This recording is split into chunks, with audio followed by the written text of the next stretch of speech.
A lenda do Homem da Capa Preta, o Capitão do Mato de Votorantim. O Homem da Capa Preta é uma lenda sobre um fantasma que assombra a cidade de Votorantim, município do estado de São Paulo, Brasil. Moradores dizem que é o fantasma de um capitão do mato que vivia naquela região, na época da escravidão, onde capturava escravos fugitivos. Você já ouviu falar sobre o Homem de Capa Preta? Quem mora no bairro Cubatão, em Votorantim, está acostumado a ouvir relatos dos vizinhos sobre ele. Dizem que é a alma do capitão do mato, que vaga desde a época da escravidão até os dias de hoje, sempre durante a noite. Era meia-noite, quando uma moradora viu o Homem da Capa Preta pela primeira vez. Ela mora no bairro há 14 anos em uma casa de frente para a igreja da comunidade Sagrado Coração de Jesus, a qual, acredita-se, usou mão de obra escrava em sua construção. Logo que se mudou, ela já ouviu falar sobre essa lenda. Um senhorzinho que morava aqui, sempre via o capitão do mato sentado na esquina. Um dia, meu cachorro começou a latir bastante e eu saí para ver o que estava acontecendo, e vi esse homem. Ele abria a capa e provocava meu cachorro. O cão ficou louco, avançava nele, e não me obedecia, lembrou. O Homem de Capa Preta, segundo as histórias, veste roupas, chapéu e capa preta. Ele é grande, alto e, normalmente, ninguém consegue ver seu rosto. E foi dessa forma que a moradora descreveu, adicionando, apenas, o fato dele não ter pés, e flutua pelas ruas do bairro. Conforme a moradora, em outra noite, ela viu o homem enquanto dirigia.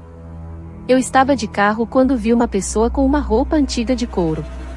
Eu olhei para ver se eu reconhecia para dar uma carona, então a pessoa abaixou o chapéu no rosto. Nesse momento, eu olhei pelo retrovisor e não tinha mais ninguém. A moradora ainda dizia que, durante a noite, sempre escuta cantigas, barulhos de correntes e cavalos pelas ruas. Ela acredita que essas aparições estão ligadas a um cemitério do período da escravidão na região. A gente escuta os mais velhos contarem que, naquela época, matavam muita gente. Dizem até que tem um padre enterrado na capela. Para a moradora, o capitão do mato não assusta mais. Quando a gente saía à noite, dava para ver ele sentado na esquina. É uma coisa que o pessoal já se acostumou, contou. Ainda assim, de acordo com ela, ninguém se atreve a mexer com essas aparições. Conforme o morador que vive há mais de 40 anos no bairro Cubatão, ele já viu o Homem de Capa Preta uma vez há mais de 20 anos. Eu estava com os meus irmãos andando pela rua, meia-noite, em uma sexta-feira 13, quando vi um homem alto de capa e um chapéu gigante vindo em nossa direção. Ele passou por nós e depois desapareceu, afirmou ele. Depois disso, o homem nunca mais viu o capitão do mato. Desde meados do século XVI até a década de 1850, milhares de pessoas dos mais diversos povos e grupos étnicos que habitavam as vilas, cidades e regiões do continente africano foram traficadas para o Brasil. Votorantim também tem sua história de escravidão. Um túnel na cidade foi muito usado por negros em suas fugas do capitão do mato.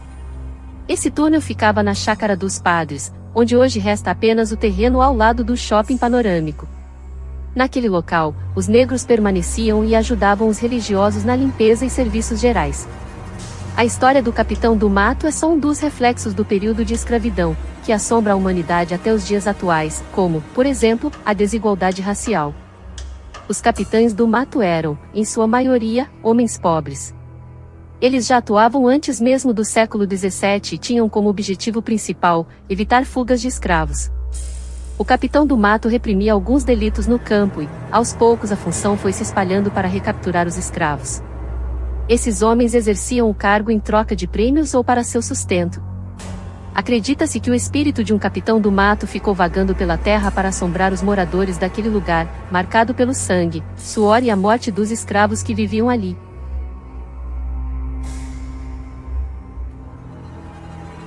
Gostou da história?